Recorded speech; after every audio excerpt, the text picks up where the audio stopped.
Hello everyone. Today let us talk about allergic rhinitis. Rhine refers to the nose and itis refers to the inflammation. So rhinitis is nasal inflammation. Allergic rhinitis, also known as hay fever, because it is typically caused by allergens like hay, pollen, dust, animal hair and mold spores. Since the main trigger is pollinating plant, allergic rhinitis will flare up at specific times of the year, which is known as seasonal allergic rhinitis.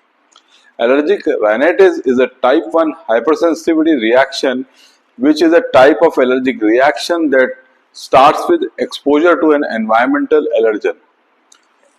So let us say that a bit of pollen enters the nose. It is picked up by a cell called dendritic cell, which is a type of immune cells that sticks to the foreign particle and present it to nearby lymphocyte, which is called as T cell.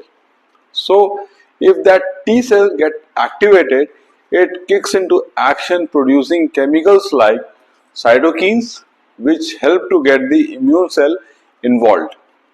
The exact type of T cell determine the type of immune response, and in allergic rhinitis there is a bit of T cell imbalance.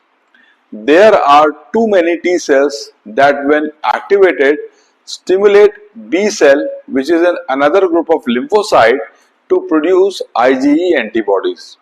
Those IgE antibodies get released in the bloodstream and bind to the mast cells, which are immune cells in the tissue that carry within themselves load of histamine chemical.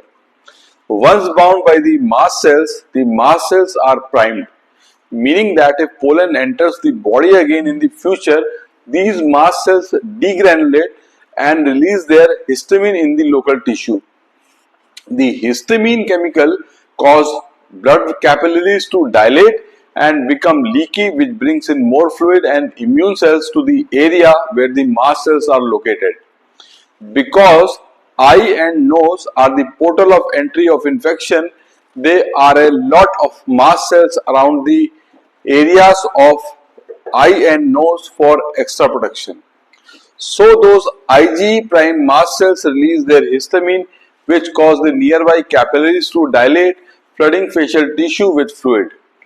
Interestingly, there is an evidence that early exposure to allergens might protect against type 1 hypersensitivity. For example, children who grow up on farms and have pets at an early age typically have lower rate of allergic rhinitis. The symptoms of allergic rhinitis are related to the excess of fluid in the facial tissues. It causes nasal congestion, red, itchy, swollen eyes with frequent bouts of sneezing. Symptoms can just start just minute after the exposure to allergen and can persist for weeks at the time, affecting the ability to concentrate, sleep as well as attend work or school. The diagnosis of allergic rhinitis is generally based on a simple way of how skin looks, and when possible it is helpful to identify that allergic trigger so that a person can avoid them in future. One way to identify the allergic trigger is through skin prick test, where small droplets of allergen are placed on the skin and then pricked onto the skin with a tool again. This is to see if there is evidence of an allergy like raised bumps, wheals, which are otherwise known as itchy red swollen skin. This can test for a lot of allergen at one go, but they can sometimes have very low sensitivity as well as low specificity. In other words, sometimes a patient might have no allergic reaction on skin test but have a localized allergic reaction affecting the nasal cavity and the eyes. This is called low sensitivity. At other times, the patient might have a skin reaction to something even though they do not normally have symptoms when they encounter an allergen in everyday life, and that would be probably low specificity. Typically, the best thing for allergic rhinitis is to simply avoid the triggering allergen. If possible, there is a symptom, we can take antihistamine medication which can be used to suppress the effect of mast cell degranulation. Nasal irrigation can flush out the sinuses, which reduce the congestive symptoms of allergic rhinitis. In some situations, it is possible to rewire the body immune response to an allergen by exposing it to small microdosage and slowly ramping to the full dose of the allergen. This gradually boosts the tolerance of the allergen by reducing the immune system tendency to produce IgE each time. Alright, let's have a quick recap for the take home messages today.